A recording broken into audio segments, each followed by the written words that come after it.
Back now to the fight over fracking. President Trump is getting set to deliver remarks at what will be his third rally in the state of Pennsylvania today. 3 in one day in the state of Pennsylvania. Earlier today, he started off at that first rally, really slamming Joe Biden's energy plan. Joe Biden confirmed his plan to abolish the entire U.S. oil industry. That means no fracking, no jobs, no energy for Pennsylvania families. Biden's plan is an economic death sentence for Pennsylvania's energy sector. Let's talk to Daniel Turner about this. He joins the show once again, Power of the Future Executive Director. And I think, Daniel, last time you were on, we were talking about fracking a little bit. I said you basically, your organization is an advocate for jobs, right, in the energy industry. And that's what this discussion has become all about in the state of Pennsylvania in the closing days of this campaign. How important is fracking in Pennsylvania as you see it by the numbers? Especially in a state like Pennsylvania, which is crucial to this election, no doubt, but also crucial to our energy industry. Roughly 300,000 people in Pennsylvania work in energy, whether it's coal, oil, or gas.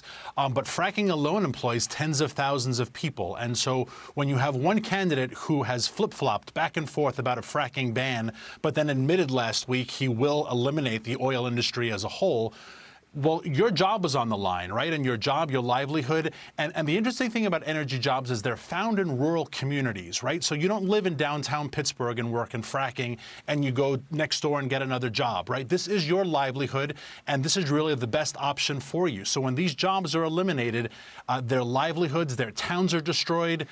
There's a lot on the line.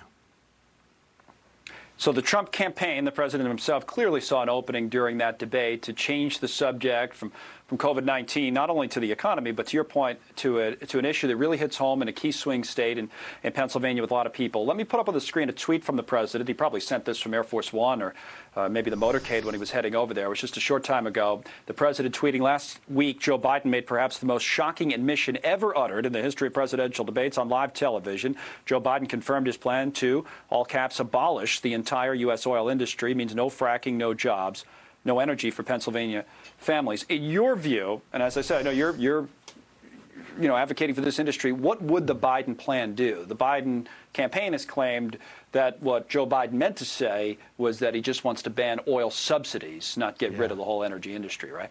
And they tried very hard to walk that back, and that probably explains why Joe Biden will spend the next 9 days before Election Day in hiding, because he says the truth, willingly or unwillingly, he says the truth, and it scares voters, especially energy voters.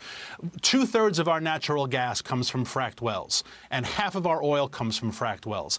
If those sites go offline, right, if they're no longer allowed to get permits to frack, well, eventually supply and demand is going to become out of kilt. And so we will go back to the days of $90, $100, $110 a barrel oil, and we will see gas prices at $8 a gallon like we saw not very long ago.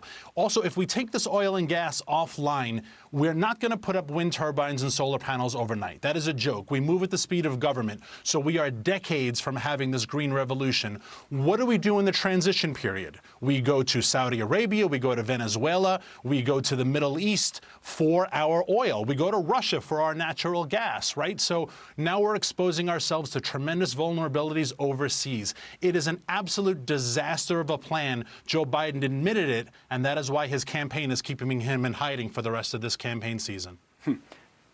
Now, is there any nuance here at all? One of the things I was reading, and by the way, I've seen them do this fracking in person. It's amazing just from a technological point of view how they do it. I've been to North Dakota and the Bakken and seen it there, as well as in Texas and seen it there, not so much in Pennsylvania. But it's amazing from a technological point of view, as I said, how they do it. The concerns have been environmental concerns. One of the things I was reading today was, I'm sure you know who Connor Lamb is, the congressman from Pennsylvania, moderate Democrat who won a special election there a few years back. He was arguing that a transition to natural gas, where you're just going to natural gas and not just oil, that you might actually create more industry jobs, that people would just still have a job, but it wouldn't necessarily be in the oil industry. It would be in the natural gas industry, and net you'd come out okay. Does that make any sense or no? Not if you understand what fracking is. And I don't think Connor Lamb, if that was his quote, and I don't think Joe Biden knows what fracking is. Fracking is a 3 or 4 day process, right? It is not a long-term, it primes the pump, to put it in layman's terms, right? So when Joe Biden says, well, I'm not opposed to fracking, I'm opposed to new fracking. All fracking is new fracking, right? It only happens at the very beginning of a drill cycle, 3 or 4 days. We have 2 million fracked wells in America. So you hear people talk about fracking's a risk, fracking is a danger. Where? With 2 million fracked wells, you would think we would find communities all across this country where people are suffering, but clearly we can't find them. And if you could, you know, the Biden campaign and rival networks of yours would be there 24/7 showing these stories. So fracking has also been around for 170 years. It was invented during the Civil War, pretty much by mistake, like a lot of great inventions, right? So people don't understand what fracking is. They compare it to drilling, and they're not even remotely the same thing. So no, there is no transition away from fracking. If we eliminate fracking, we eliminate so much of the great fossil fuel, which lowers prices, increases the quality of our life, and is, for Pennsylvanians especially, hundreds of thousands of jobs. And maybe Texas, too, if it really is as close as the polls say. But we'll watch it, especially in Pennsylvania. Again, Daniel, we really appreciate your perspective both times you've been on the show, and we'll have you back soon because obviously this issue isn't going away. Daniel Turner.